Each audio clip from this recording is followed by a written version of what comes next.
There are several ratios in my textbook. There certainly are.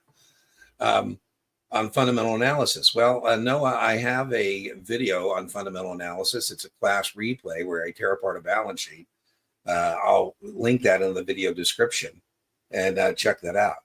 I don't think fundamental analysis is a big deal on the Series 7 as it is for 65 and 66. But the ratios, there's not a whole bunch of them in terms of fundamental analysis. There are three. Their current ratio, right? So you have several ratios. Current ratio is your current assets divided by your current liabilities. So what is Dean's current assets? Cash are things I plan to turn to cash within the next 12 months, right? What are my current liabilities? Things I plan to pay in the next 12 months. You know, I like to have, Noah, in my life, a lot of liquidity. And so I have a very high current ratio. You know, how much money I got cash to how much I owe, right? Now, we don't, as a business, want to have to liquidate our inventory to pay our bills, right? If we have to do an inventory reduction sale, we're not going to get as much as we otherwise would get. So a more stringent liquidity, what we're measuring as liquidity, is this what we call the quick ratio or acid test ratio. So now we take the current assets, we minus the inventory. Ratio always means division, by the way. So anytime you hear ratio, you're going to divide. You know, if you don't know what to do in terms of math on any of the exams, take the first number in the question and divide it by the second number in the question. That takes care of about 90% of math, right? So ratio means division. And then we get what's called our quick or acid test ratio.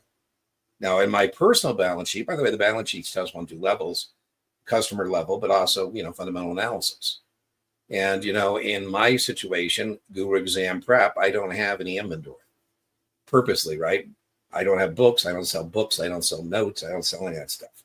I don't sell coffee cups. I don't sell nothing. So I don't have any inventory. But, you know, businesses that have inventory, that would be an issue. Now, the last one is about solvency, not liquidity.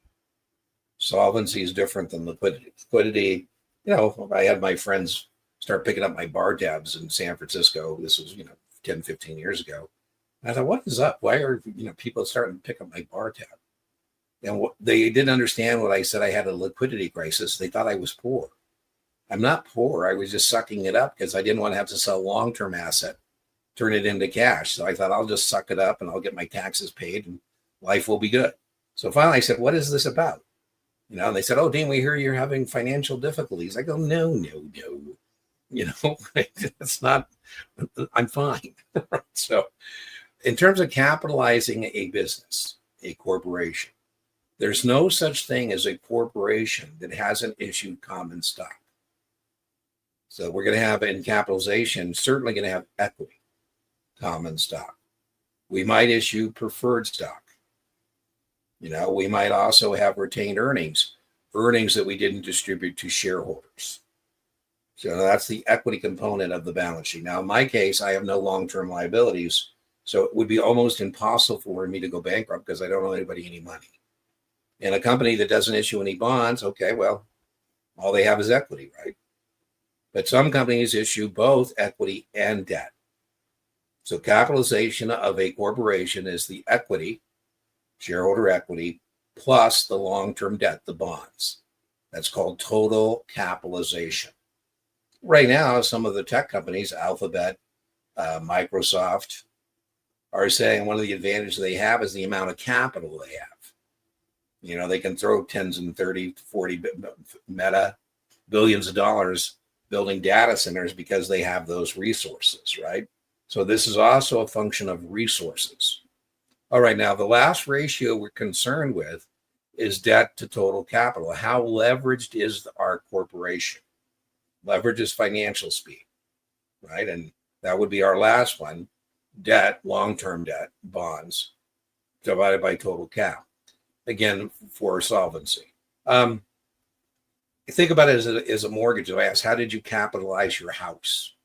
I'm asking how much equity debt. So by way of review, A, B, C, most of these are recognition questions, not so much practical application, depending on your draw, particularly on Series 7, very, very low probability. On 65, 66, much higher probability. But on the exam, I say what best describes current ratio. You would chop the answer set, current assets divided by current liabilities. What best describes the quick or acid test ratio? Flashcards, right? You would say quick assets, that's the current assets minus inventory divided by current liabilities. I said what best describes debt to total capital, long-term bonds divided by total cap. So it's mainly recognition. I would put one more there, Noah, on your Series 7. It's not a ratio, but it's a balance sheet calculation. And you should definitely know the classical balance sheet equation, assets minus liabilities equals shareholder equity, or assets equals liabilities plus shareholder equity. That's why it's called a balance sheet, both sides balance. And then I would definitely know, and I'd add to your mix, it's not a ratio, but working capital. Working capital is current assets minus current liabilities. And on a bad draw, these are all very low probability on your 7, but on a bad draw, I might ask you the effect of something on the balance sheet. For example, if a company declares a dividend, it becomes a current liability, and then that causes working capital decrease, for example. Okay, a little overkill, but is what it is.